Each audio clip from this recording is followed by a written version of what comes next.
But if somebody from the post comes, Right.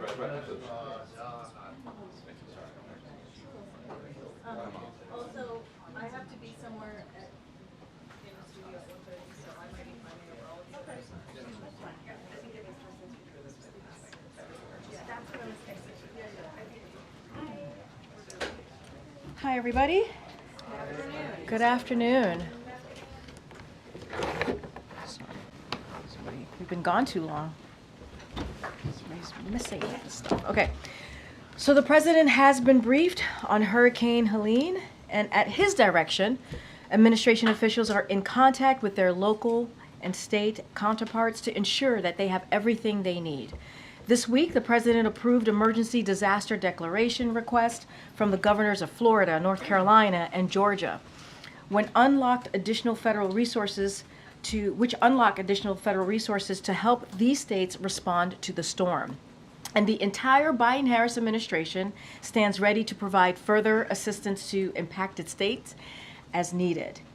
We continue to urge residents, especially those who have been instructed to evacuate, to heed the warnings of local officials. With that, I have here to my right the FEMA Administrator, Criswell. Come on up.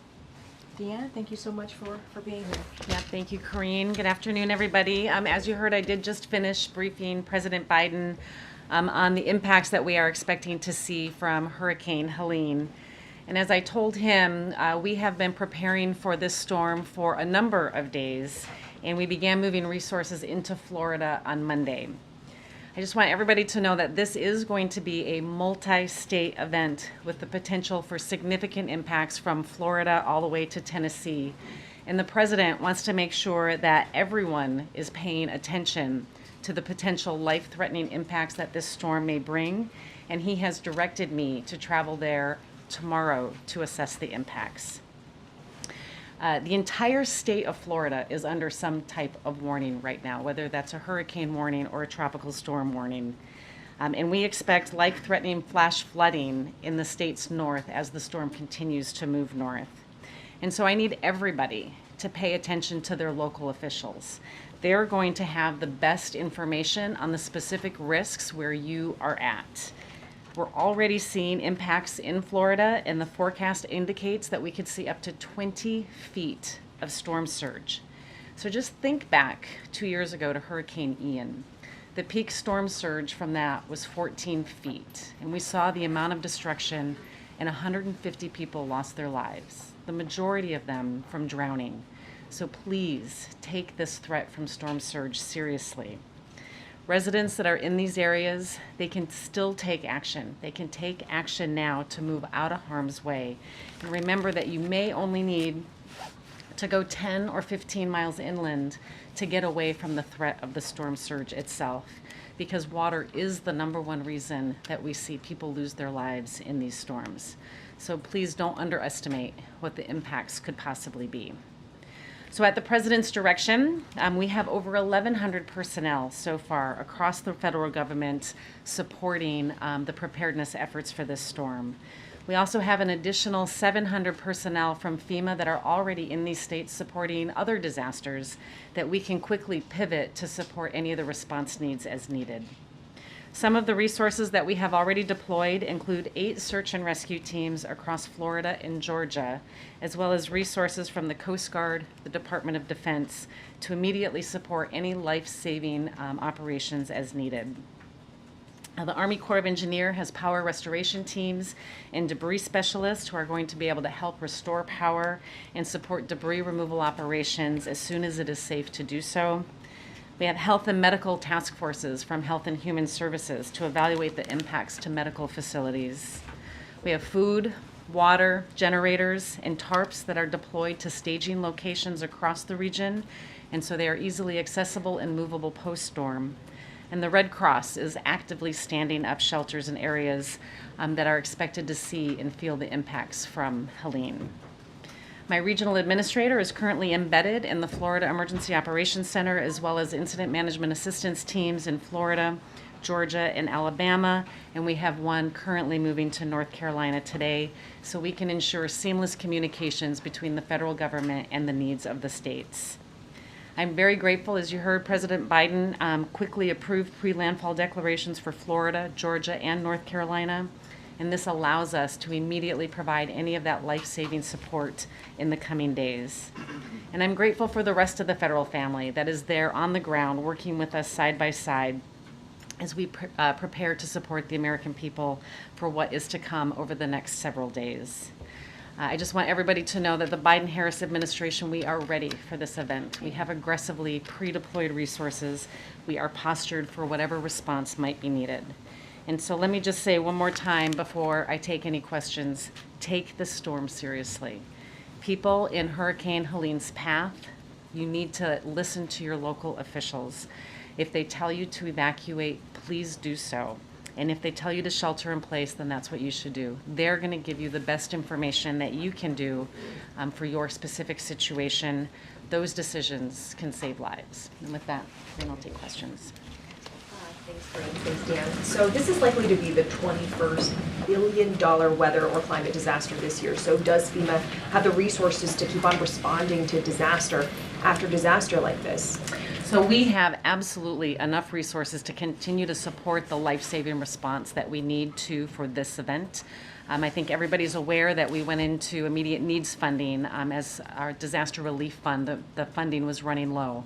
But the reason we do that is to make sure we have enough money for an event just like this. And so I want everybody to know that we have exactly what we need, and there are no limitations to our ability to support the response for this disaster. As we continue to go through the recovery, though, for all of these disasters, that also takes personnel. And we're going to continue to work through with our states about what they need and how we can best adjudicate those resources. But we are seeing an increase, and we're seeing a strain on our staff with more of them deployed for longer periods of time, helping to support these communities recover. And just also related to the money here, some pretty substantial losses projected in terms of the crop insurance, in terms of the flood insurance. Is there, and there's no new money in the CR as far as this is concerned, is there any expectation that you're going to have to go back with a supplemental request? So we did put a supplemental request in with the CR. It does not give us a supplemental at this time, but it gives us the ability to spend the money that was put forth in the president's budget. But we're already through INF $9 billion, close to $9 billion in projects that we have put on hold that we can't reimburse communities for. Once we lift INF and once the CR goes into effect, we'll be able to pay those. But without a supplemental, we will be back in INF probably in the January timeframe. Can you talk more about how widespread you think prolonged power outages will be and what those power restoration teams are doing to prepare? Is there anything they can do proactively, before the storm? So Florida has a really robust plan, and they have really aggressive targets to try to get the majority of people, I forget what the exact percentage is, I think it was 85 or 90% within 48 hours back up. And they have several thousand resources that have been pre-positioned to come in and support Florida Power and Light or the other utilities to help them get the power back on. We expect widespread power outages from this. When we think about Tallahassee, it's got a lot of tree canopy. So those trees are going to come down and impact those power lines, and the debris and the ability to detangle the debris from the power lines is what could take a long time. The power restoration teams, they do a couple of things from the Army Corps. One, they can help us put generators in on critical facilities to help make sure that those facilities have power, but they can also make assessments on how to prioritize some of the work so we know where we need to put our efforts to help the private sector utility companies get the power restored as quickly as possible. Could you talk a little bit about how the response has changed based on the severity of the storms? I think we're seeing an increasing storms with increasing severity. So how does that change the response for you? I mean, I know it's more manpower, but what else? How else does it change? I think the biggest thing is that we want to get things in place early. This is why we've been moving resources into the area since Monday and we know there's a large population that's really vulnerable in Florida, and so that's why we have so many search and rescue teams that are able to come in and augment the really impressive amount of teams that Florida already has within the state, right? So this is on top of what they already have. And so for us, it's making sure that we are sending more than we think that we'll need, and if I don't need them, I can send them home. What I don't want to do is be short. I want to make sure that I have enough that can support whatever the states might request. Good, MJ. You said that you are headed down there tomorrow. Did you discuss with the president whether it might be possible for him to make the trip down in the coming days? And secondly, is there a single piece of advice or warning that you wish in these kinds of situations people would heed more seriously that you might want to emphasize in this setting? Yeah, so the purpose of my visit is to assess the impacts, and I'll be briefing him on what those impacts are. I'll leave it to Karine to talk with him about what actions he might take. But I think the message is take this seriously. I mean, we look at the cone, and the cone is the wind, but the water is what kills people. And so we need to really look at where this storm surge is going to be in Florida. But Georgia, South Carolina, North Carolina, and those Appalachians, they're going to have up to 20 inches of rain in an area that can have significant flash flooding, and that is really life-threatening, and it comes so much faster than what we see from a storm surge, right? They're going to have less warning once the rain starts there.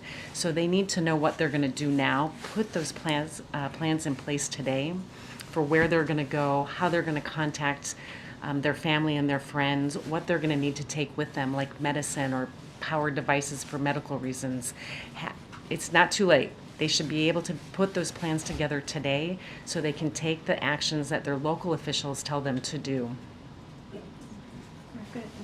Thank you. You keep talking about the need to follow evacuation orders if local officials give them. We know from past storms that people don't always heed that, not because they don't want to, but because they can't afford to leave the area, don't have anywhere to go, don't have family members to help them. Is FEMA doing anything to work on that particular issue, given what you're talking about with water and the danger that can come from that if people stay in place?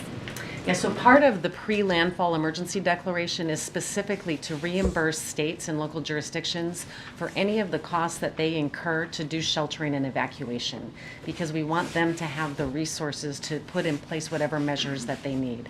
I think the important thing on the evacuation to remember is if you're told to evacuate, especially from the storm surge area, it doesn't mean you have to go to a whole other state. And I think we often think of those pictures of contraflow lines and backed up traffic, but you really sometimes only need to go a few miles to get out of harm's way.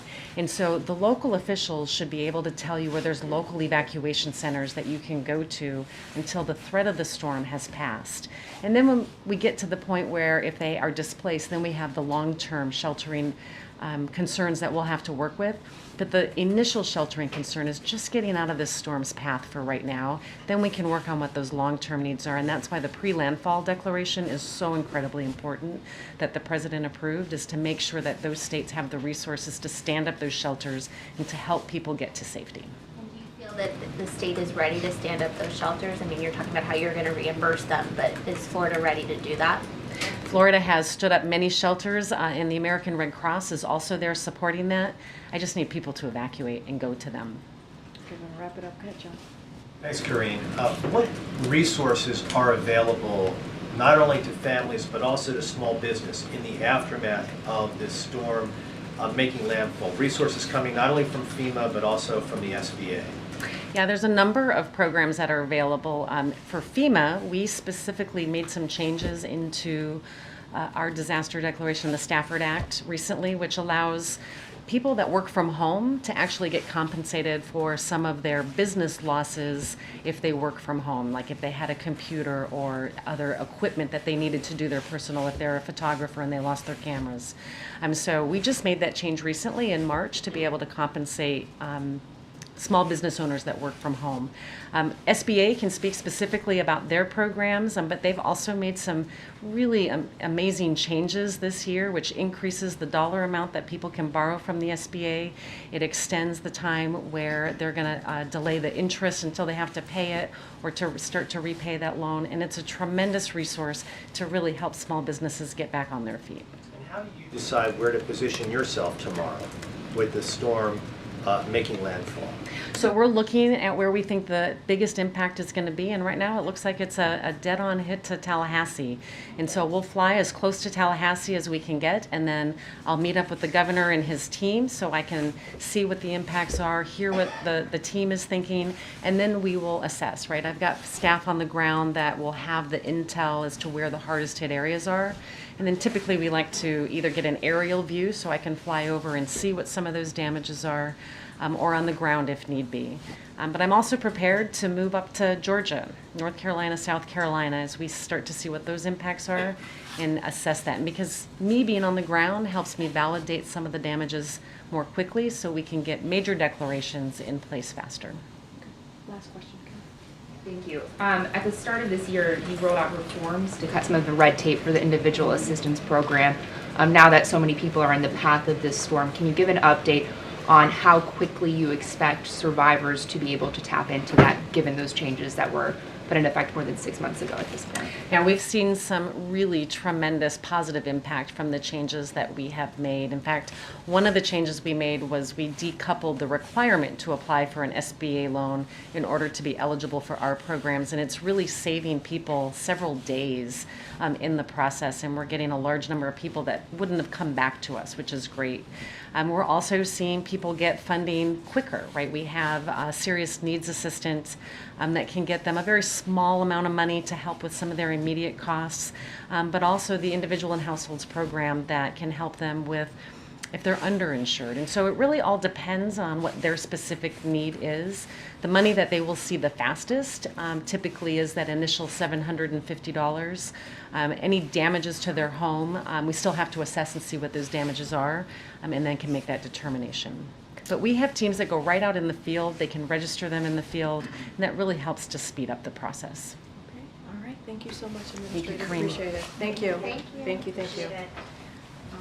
I just wanted to add, the president asked to have the administrator come to the podium today because of how serious we want to make sure that people out there are taking this. They need to take this very seriously, and also obviously we wanted to lay out our federal response posture so that folks know that we are there for them, and we will obviously be there on the ground as the FEMA administrator just laid out. So please take this very, very seriously and listen to your local officials. Just want to reiterate that once more. I have one more thing. It's a busy day here at the White House. One of the other things that we're going to be doing, as you all know, today the President and the Vice President are announcing new actions to reduce gun violence and save lives. From the American Rescue Plan to the Bipartisan Safer Communities Act to issuing more executive actions to reduce gun violence than any other administration, the President and the Vice President have continued to use every tool available to protect people from the epidemic of gun violence. Homicide rates are down 17% compared to the same time last year.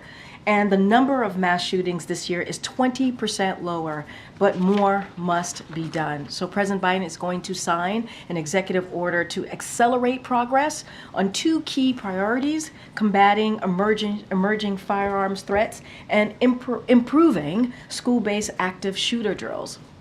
Additionally, federal departments and agencies will be announcing a range of additional actions to reduce gun violence, from promoting safe gun storage and red flag laws to improving the background check system. The Biden-Harris administration will continue to do everything it can to put an end to this senseless violence, while calling on Congress to fulfill their duty and pass common sense gun safety legislation. With that, Colleen. Thanks, Karine. Democratic Mayor of New York City, Eric Adams, has been charged with bribery, wire fraud, and seeking campaign funds from a foreign government. Does the president believe he should resign? I'm not going to comment on any this particular ongoing matter. I'm going to let the DOJ speak to this. Okay, and then 2 other quick things. Does the president hope that Vice President Kamala Harris, should she be elected president, will she continue the Office of Gun Violence Prevention? Does he hope? Look, I'm not going to speak for the Vice President or get ahead of ourselves here, but what I will say is, as you know, the Vice President has been a leader on this issue. She leads the Office of Gun Violence and has taken this seriously, not just as a Vice President, but throughout her career, and has been obviously a key partner in all of the actions that this President has done and has taken. So I think it's safe to say that she will continue to lead on making sure that we deal with this epidemic. Gun violence is an epidemic. We need to continue to protect our communities, protect our schools, and so I could assure you that she's going to continue to stay laser focused on this issue. Okay, one other quick thing. As you know, Ukraine wants to fire long-range weapons into Russia, and some Republicans today backed the idea. I wondered why the White House doesn't share that same assessment. So I think we can expect that one of the conversations that the two leaders will have would be on this topic. And so,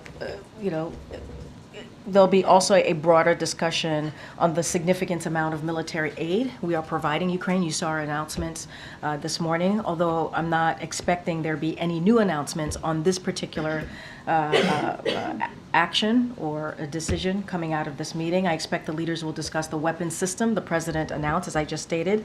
And I do want to take a little bit of a step back here.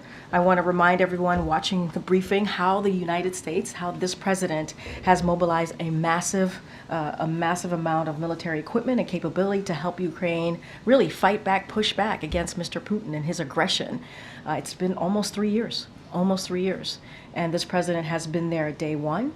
He has been able to bring more than 50 nations together to support Ukraine in their fight for their democracy. And so that's what you can expect. And the president is very proud of the impact of that support, what it's had, and is proud of that coalition. And so, and certainly you'll see more of that in Germany. As we announced, the president's going to be going to Germany. And so I will leave it there and not go any further. Celine. Thanks, Karine. Mayor Eric Adams suggests that he's being targeted by the Biden administration over his criticism of the migrant crisis. Now, this is the kind of accusation that's similar to what we've heard from former President Donald Trump. So what is the president's reaction to that kind of language being used from a Democrat? Look, we have been always very clear. The president was clear even when he was running in 2020 that he was going to make sure that DOJ is independent, and the DOJ is handling this case independently. I'm not going to go beyond that. And Adams was also at a reception last night with the president at the Met. Did they talk? I can confirm to you that the president did not see the mayor, and they did not speak. You just mentioned that obviously you expect the two leaders today to discuss the issue of the use of long-range missiles into Russia.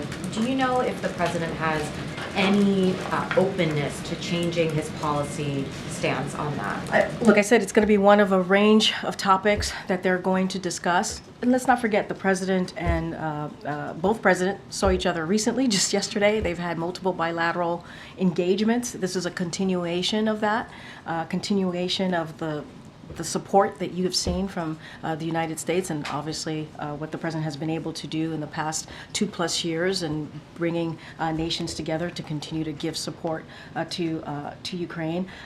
What I said is I could expect this to come up as a topic, but I wouldn't expect any new announcements. I'm just not going to go beyond that. You all will see the president momentarily and President Zelensky in this pool spray, as you know, in the Oval, and so you'll have an opportunity to hear directly from both of them. I just don't have anything beyond. There's no announcement that I would expect coming out of this. Announcement. Just separately on this Lebanon ceasefire proposal that was released last night, I'm sure you saw the Prime Minister's office said the news about a ceasefire is incorrect. What is the disconnect here? You know, we had senior U.S. officials saying last night, suggesting really strongly that they expected the two sides to agree to this proposal, and here we are however many hours later, and the Prime Minister's office is saying no. So a couple of things, as you mentioned, the joint statement last night, you saw that. We and our allies, partners don't believe in an all-out war. That's not the answer here. That's not what we want to see. And that is something that we've been pretty consistent about throughout the past several months. Our joint statement was a clear call. It was a call for a temporary ceasefire to open up space for diplomacy to achieve a deal that allows civilians on both sides of the border to return to their homes safely and securely. And I would add that the statement was indeed coordinated with the Israeli side.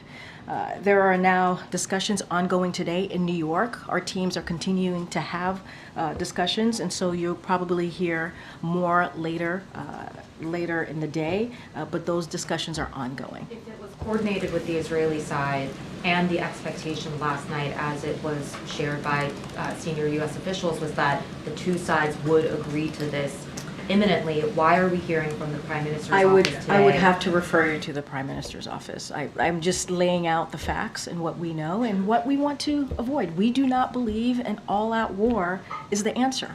And we've been very clear about that. The President's been very clear about that. I just laid out the facts and what we're trying to do. This is a clear call for a temporary ceasefire. We want to provide space. We talk about how diplomacy is the way to move forward. That's what the President believes. I laid out that the statement was indeed coordinated with the Israeli side. I can't speak for them. They will have to speak for themselves. I'm just laying out what we know, how this came together, and what our end goal is, right, is what we want to see. Do you still expect an agreement to come out imminently? As I just mentioned, we have our teams who are in New York right now. They're currently having those discussions, currently negotiating or discussing this further in New York, and so I'm sure that we will have more to share later in the day. Okay, Francesca. Thanks, Karine. The President never had a direct conversation with the Israeli Prime Minister about this. Do you expect that he'll call him today or that he'll speak with him tomorrow about this? As you know, they've spoken many times, probably more than a dozen times easily in this past several months, almost a year now, since October 7th. They have decades-long relationship, and so they know each other very well. And when they have discussions, they are very honest and frank. I don't have a conversation to read out, a call to preview at this time. As I stated, and I've said this before, we have said this before, our teams talk pretty regularly, practically on a daily basis. And so that certainly continues as we're talking about this ceasefire, the statement that you saw from the G7 plus our key Middle East partners overnight. So essentially, he did not feel that he needed to talk directly with the Prime Minister because his team was talking to... I mean, their teams talk regularly, as they're doing right now in New York today. And so that is something that will continue to be the case. But they have spoken multiple times. As a conversation between the Prime Minister and the President, I just don't have anything to preview at this time. Sure. Ukraine. His approval today of the long-range bombs, should we take that as a sign that he is more open to allowing Ukraine to strike deeper into Russian territory? Look, our policy has not changed. They're going to talk on a range of issues today. What we can say and what we can commit to is that we will continue to support Ukraine as they continue their fight against Mr. Putin's aggression into Ukraine. And so that is our commitment. That's what the President's focused on. I don't have anything else to add. Okay. On the long-range missile issue, does the White House have a reaction to Putin's comments that would invite a nuclear response? Here's what, look, we say this all the time. Mr. Putin can end this war today. He can. He started this war. He started this war, not the Ukrainians. He started this war. It could end today. It could end today if he decides to stop the aggression that he started into Ukraine. And so we've been very clear about that, and we'll continue to do so. And there's been no change on the administration's policy on NATO membership for Ukraine since the NATO summit? I don't have anything else to share beyond what we've been pretty clear on as it relates to And that. one more is, was there any reaction to former President Trump's comments that Ukraine cities are gone, questioning giving more aid to the country while they refuse to make a deal, or this comment that he wants them to win, kind of suggesting that Zelensky wants Democrats to win the election? Look, I'm not going to respond to everything that the former president says, especially since he's a candidate in this election. The president has been very clear to his commitment, not just him, the more than 50 nations that are supporting Ukraine in their efforts to fight for their democracy, to fight against Mr. Putin's aggression. And let's not forget, the president was able to make NATO stronger so that we can be able to continue to do the work that NATO is supposed to do. And an example is what is happening in Ukraine. And so that is his focus. That's going to be continued. What he is going to, you'll see this today in the bilat that he has with President Zelensky. You saw that this week at the UN Assembly when he met with he saw multiple leaders. Obviously, he was with multiple leaders and had a couple of opportunities, as we read out to all of you, to meet with some of them. And so this is what the president's going to focus on, and that's what I'm going to speak to. Karine, on the Zelensky meeting, why is it that President Biden and Vice President Harris are holding these meetings separately? Is it the suggestion that one would say something different than the other and that there might be some dueling diplomacy there? There's no dueling diplomacy. It's not unusual. The Vice President has met with President Zelensky separately many times. Nothing new here. Okay. I wouldn't read too much into it. And then critics have said that Zelensky's trip to Pennsylvania was a political stunt. Did the administration communicate at all with Ukraine on who would be attending that trip or make any effort to make it a bipartisan event? So let me just lay this down because I know that there's been a lot of talk about this. So the Ukrainians asked to visit the facility, which employs American workers, as you know, who are manufacturing critical supplies that the Ukrainian military is using every day on the front lines of freedom. Because of its centrality to their country's continued existence, this came from Ukrainian, not us. This is something that they wanted to do. After they made that request, DoD did what it has done for years, figure out how to provide transportation for foreign leaders traveling on U.S. soil, which is common, which happens when they come to the U.S. And the whole world knows this is someone Putin wants dead. He's made very clear when it comes to President Zelensky. Also, just 2 months ago, President Zelensky traveled to Utah and held an event with the Republican governor, a very similar event, and Republican officials were there at that event in Utah, and there wasn't a single demand, not one single demand for an investigation when that occurred a couple months ago in Utah. So this was business as usual for a Ukrainian request during wartime. And so we would encourage the House Republicans to drop this. This is a political stunt. They need to drop this. And anything else, I think I gave a lot here, a lot of good layout of how this all occurred, but anything else specific, I would certainly refer you to the DoD. Just clarifying, though, that the administration didn't, or the campaign, I guess, didn't play a role in determining the guest list because they're claiming that having no Republicans there in a battleground state made it effectively a campaign event. This is something that Ukrainians asked for. They did this a couple months ago in Utah with a Republican governor, and Republican elected officials were there as well. We didn't hear any type of investigation request when we went to a Republican state. We didn't. On the gun event today, what kind of gun does the Vice President have, and when did she buy it? That's something for her office to speak to. The reason I'm asking is because you have this event today, but the VP, as district attorney, sponsored Proposition H in 2005. It would have banned handguns within San Francisco city limits and required that residents turn in the handguns that they already own by a certain deadline or face mandatory jail time. But she's out on the campaign trail now saying that she's a proud gun owner and is not going to take away your guns. So can the White House get us an answer on that? Because she hasn't, and her campaign officials also haven't answered that question, even on television. Look, a couple of things here. When it comes to the VP and owning a gun, she can speak for herself. The campaign could speak for that. Her office can speak for that. That's for them to speak to. It is not there is no conflict here when we're saying that we want to see responsible gun ownership. That's what we want to see, responsible gun ownership. I think that is what's important here. At the end of the day, gun violence is an epidemic in our country. Think about our schools, our grocery stores. It's an epidemic.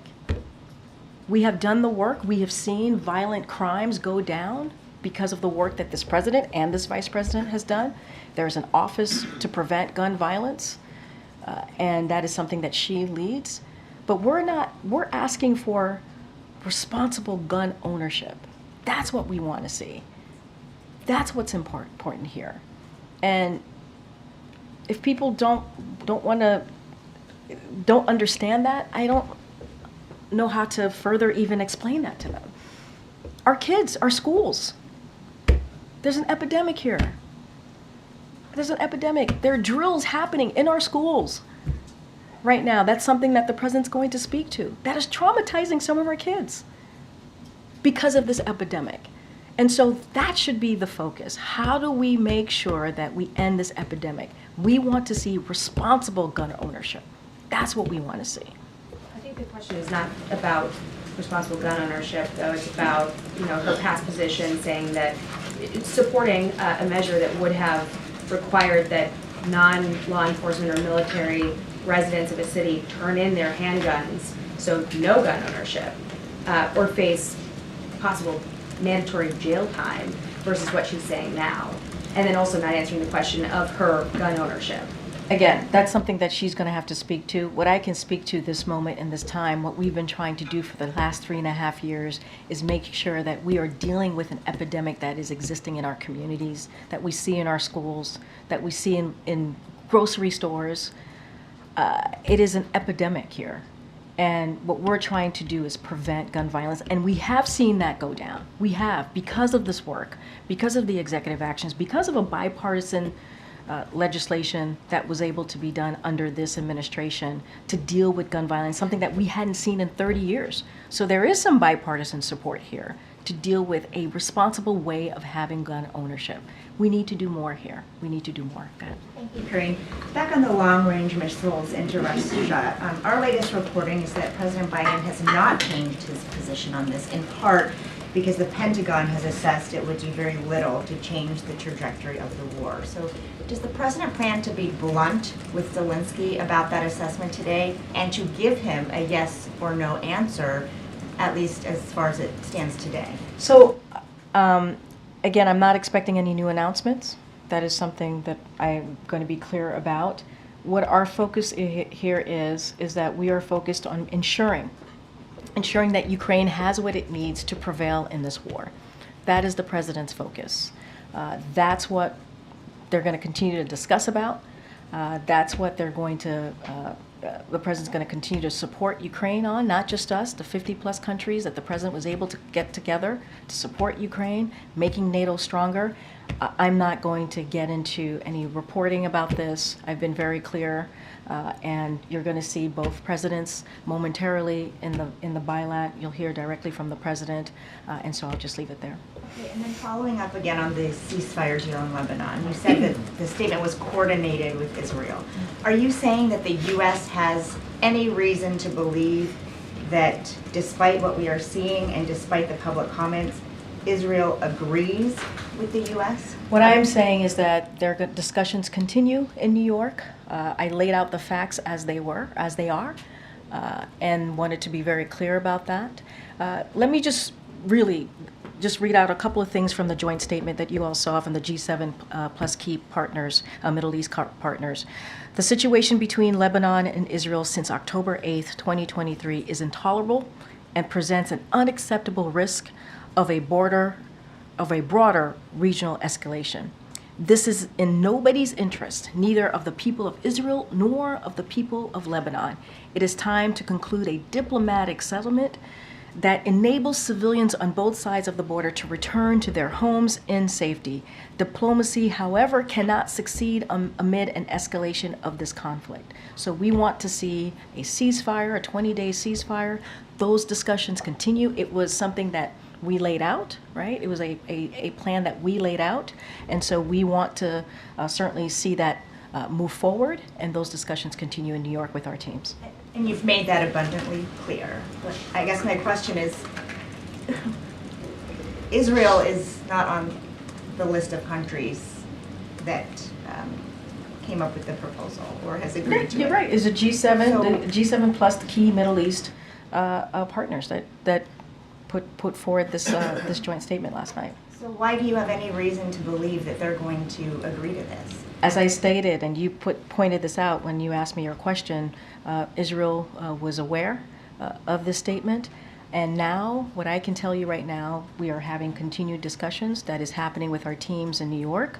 And I'm not going to get into private diplomatic engagement, but I can assure you these conversations are continuing. Thank you. Just a quick follow-up on that statement that you read. It refers to the situation as a situation, a conflict, and an escalation. Do we agree at the White House that what we're witnessing between Israel and Lebanon right now is in fact war?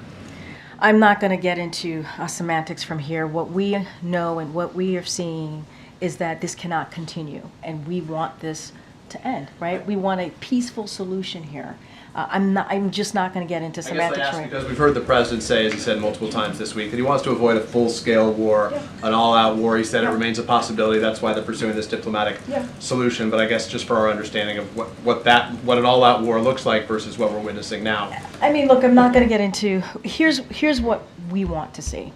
We want to see a 21-day ceasefire to give us the space to have that conversation, so that we can have a negotiation to end this. That's what we want to see. And so we believe this gives us an opportunity to do this by calling for a 21-day ceasefire, to be more clear. And so it's important. It is intolerable what's happening. It cannot continue for both sides. It cannot continue. And so we're going to do everything in our power. The president has been very clear to get to that point. I think it was important. It was important to see a joint statement from the G7 and key Middle East partners. I think it was important to see that. You see countries coming together and seeing what's happening. The tensions need to stop. We need to get to a ceasefire. And so that is what we're trying to get to here. We're going to continue to have this discussion on getting to that 21-day ceasefire. That's continuing in New York, as you know. UNGA continues, right? Even though we're back here. And so our teams are there. They're having those discussions. They're doing these diplomatic conversations. You hear us talk about it all the time. Diplomatic resolution is key. And that's what we're trying to get to. And that's what I think you can see, the type of movement that you've seen from this president, right? When he was at UNGA having conversations with other leaders.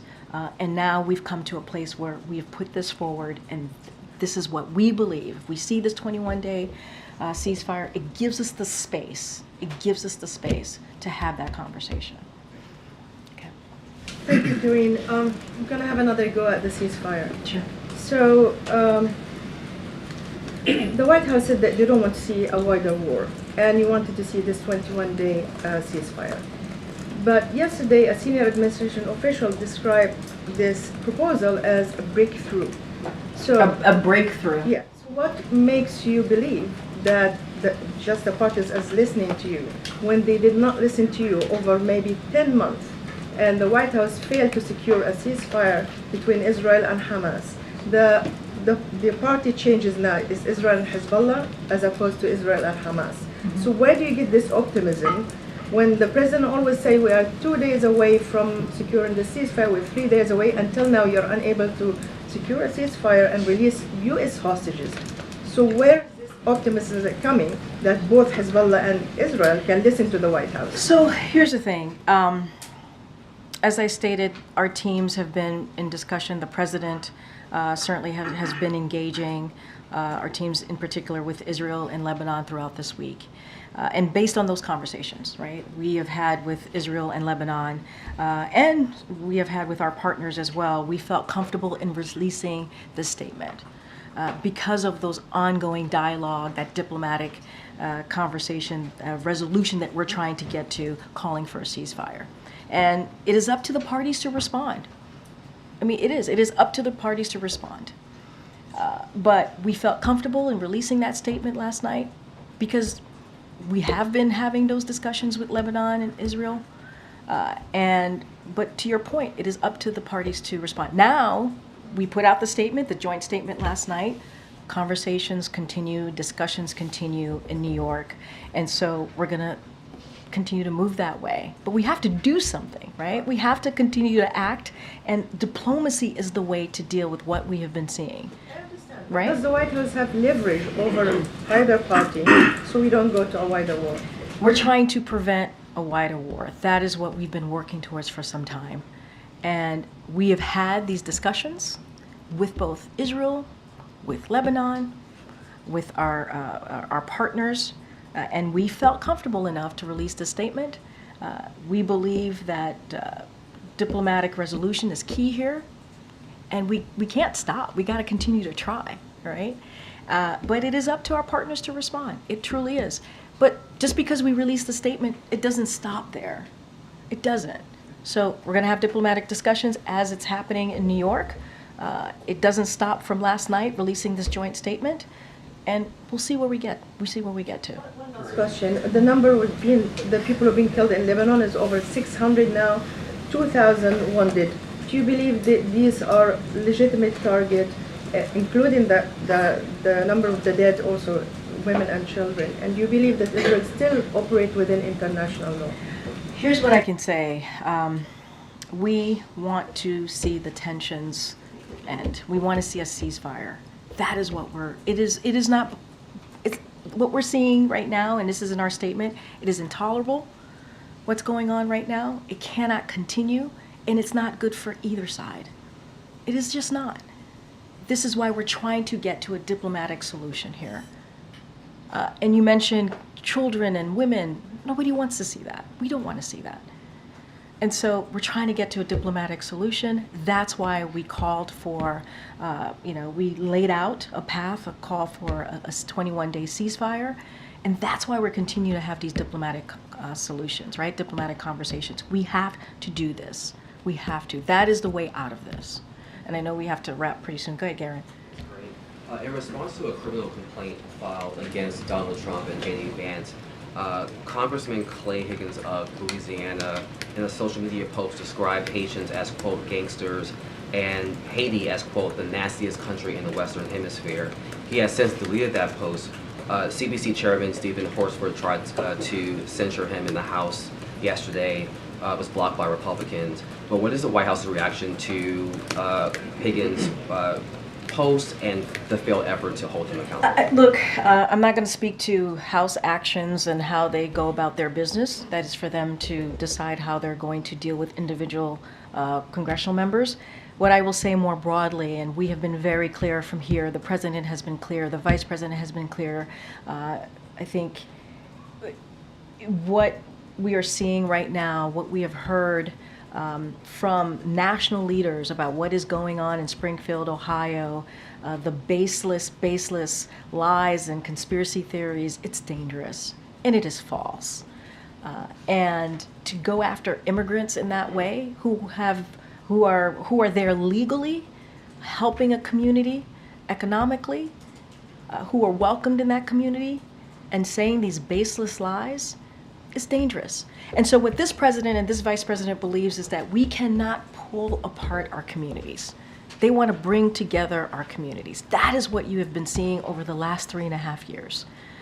And conspiracy theories like this are harmful, and we have seen this already, how dangerous this is. How dangerous this is to go after, in this particular instance, Haitian migrants who were welcomed in that community. And it has not just been denounced from us, denounced from the governor of Ohio, denounced by the police department, local police department, the city manager of Springfield. I mean, on and on, by Republicans who have denounced this. And so it's unfortunate that we have national leaders who are playing political stunts and political games. And so that is what we're going to continue to speak to. We are about bringing our communities together, not tearing them apart. One more question. Sure. Death row inmate Marcellus Williams was executed in Missouri on Tuesday despite concerns about evidence and jury selection process in his 1998 case. Despite the St. Louis County prosecutor and the victim's family requesting that he live, Missouri's governor, attorney general, and the Supreme Court ultimately failed to intervene. Considering this and the president's stance against the death penalty, what does he personally think of Williams' execution? So obviously I can't speak to this case specifically. I can't do that from here, but the president has long talked about his serious concerns about the death penalty as currently implemented and whether it is consistent with the values fundamental to our sense of justice and fairness. He supports the Attorney General's decision to issue a moratorium on federal executions while the Department of Justice conducts a comprehensive review of policies and procedures governing the federal death penalty. And so I'll leave it there. I know I gotta go. Go ahead. Go ahead. Thank you, Karine. Just to follow up again on the Lebanon, is the administration meeting at all with Prime Minister Netanyahu while he's in the U.S.? I don't have any meetings to preview, but I can tell you, as I've said multiple times, our teams in New York are meeting, and so I will just leave it there. And they're in regular conversation as it relates to the Israeli government. Our teams here are in regular conversations on a daily, practically daily basis, and so the teams are in New York having meetings about this particular ceasefire call that we put forward. You mentioned that the efforts doesn't stop with the announcement last night. Say that one more time. You mentioned that the diplomatic efforts No, does not stop. I mean, it's happening right now in New York. Yes. My question is, in order to make it different than the announcement that obviously President Biden was comfortable in announcing a few months ago on the Gaza ceasefire, in order to make that different than the announcement he made last night with other leaders, would he consider conditioning aid to Israel? I don't have anything else to lay out beyond the statement that you saw from not just us, the G7 leaders, and also key Middle East partners as well. Don't have anything beyond that. We have not changed, obviously, our position on that. We want to have a diplomatic resolution. That is what we have been saying for some time now, and this is one of the ways that we want to move forward on this. Briefly also on Afghanistan, the Taliban have formally sought to join the upcoming BRICS summit. What is the administration's stance on the Taliban's bid to join BRICS, and how do you assess the geopolitical implications of Taliban's growing ties with China and Russia? So look, we'll let the Taliban speak for themselves here. But we have been very clear that we judge the Taliban by what they do, not by what they say. We've been very consistent about that. The Taliban want international legitimacy to be removed from sanctioned list and foreign financing to restart the Afghan economy. These aspirations require the Taliban to live up to their commitments. At minimum, Afghanistan cannot strengthen its economy unless women are able to participate in all aspects of society without limitations. So we will continue to engage with the Taliban on matters of our interest, for example, on respect for the rights of women and girls and the return of wrongfully detained U.S. citizens, and that's how we're going to move forward with them. All right, we gotta go. All right, thanks guys. Thank you, Karine.